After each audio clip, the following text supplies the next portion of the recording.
O início do Evangelho no Brasil, os congregacionais, parte 2. Em 1855, desembarca no Rio de Janeiro Robert Riddle Calley, 1889 a 1888, médico e pastor escocês, acompanhando de sua esposa Sarah Poulton Calley, 1825 a 1907.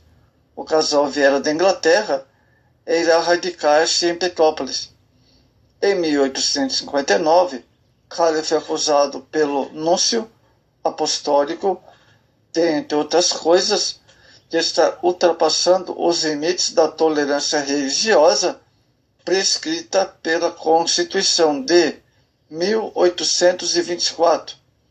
Foi então que ele formulou um questionamento de 11 quesitos sobre o assunto, pedindo ao parecer de 3 juristas de grande renome, Dr. José Tomás Nabuco de Araújo, Dr. Urbano Sabino Pessoa de Melo e Dr. Caetano Alberto Soares.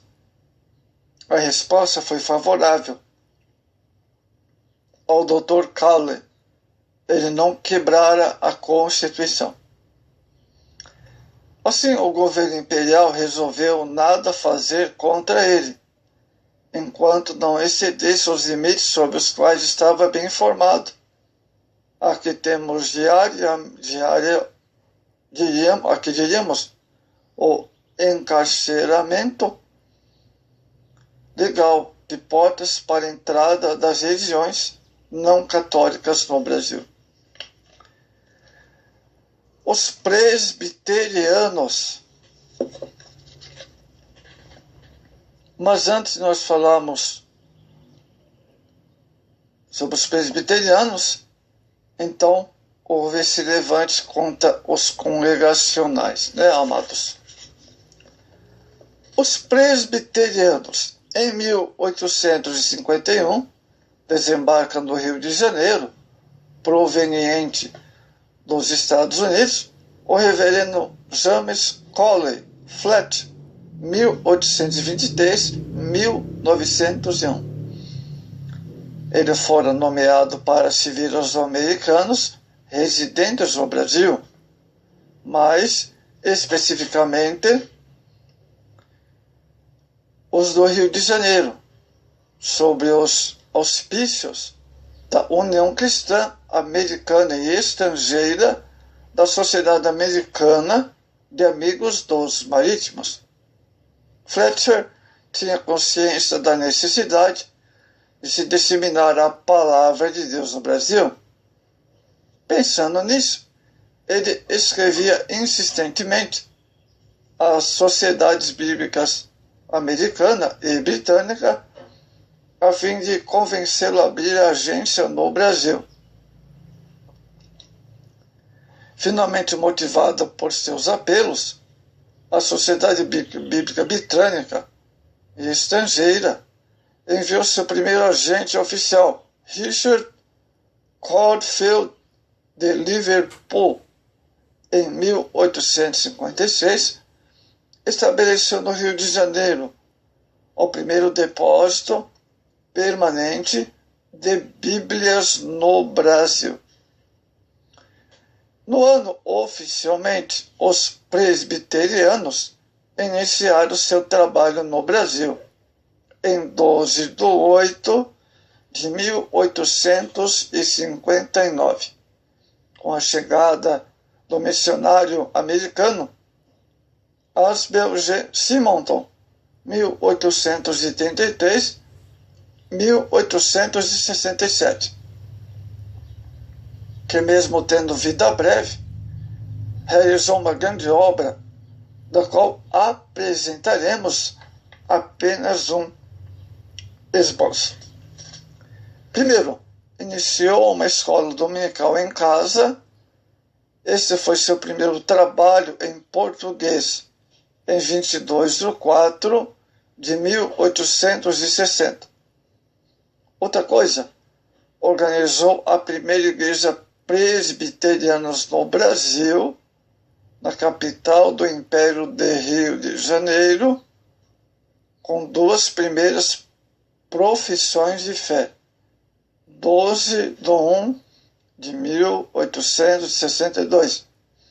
Terceiro, publicou o primeiro número do jornal Imprensa Evangélica, possivelmente o primeiro jornal evangélico da América Latina, em 5/11/1864. Quarto, organizou com seus companheiros o Presbitério do Rio de Janeiro, em reunião na casa de seu cunhado, também missionário, Alexandre Beckford, 1829-1890. O presbitério era composto por 3 pastores: A.G. Simonton, Blackford e Schneider, 1832-1910. No dia seguinte, em 17/12/1865, foi licenciado e ordenado ministro do Evangelho. O ex-padre José Manuel da Conceição, passando o presbitério a constituir-se de 4 pastores. Ainda não havia presbíteros na igreja presbiterianos no Brasil. O presbitério era formado por 3 igrejas: a do Rio de Janeiro, a de São Paulo e a de Brotas. Quinta coisa, organizou o Seminário do Rio de Janeiro, no sobrado do campo de Santa Ana, em 14/5/1867, inicialmente com 3 alunos, e depois com 4. Na reunião do presbitério do Rio de Janeiro, no dia 16/7/1867, Simonton leu perante o concílio seu sermão sobre os meios necessários e próprios para plantar o reino de Jesus Cristo no Brasil. Entre outras coisas, Simonton sustenta a necessidade de que todos os crentes preguem a palavra de Deus, não apenas os ministros. Segundo, uma vida que se harmoniza com a pregação da palavra, visto que boa e santa vida de todo crente é uma pregação do Evangelho. Disseminação de Bíblias e folhetos evangélicos, fazendo amizade e levando pessoas à igreja. Preparação de pastores nacional, criação de escola para filhos dos crentes, acima de tudo, consciência de que todo o nosso trabalho deve ser regido pela oração. Saberes é mesmo, usando todos os melhores recursos, dependemos inteiramente da graça de Deus. Vigiemos, oremos e trabalhemos, e Deus velará por nós e por sua igreja. No curto, porém, tempo, o ministro Simonton, vemos a prática desses princípios. Em 17/5/1868, o reverendo Blackford organizou a Igreja Presbiteriana de Lorena. A pregação do Evangelho nessa cidade enfrentou uma série de dificuldades com as autoridades estimuladas pelo vigário local. Mediante a queixa de Blackford, houve intervenção do ministro da Justiça, José de Alencar, assegurando a liberdade do culto protestante. Posteriormente, em 21/2/1869, o reverendo Fletcher escreve de Nova York, congratulando com o imperador Dom Pedro II pelas medidas tomadas. Os batistas, em 1871, imigrantes batistas organizaram uma igreja batista em Santa Bárbara, também de fala inglesa. Solicitaram missionária junto de Richard Mond,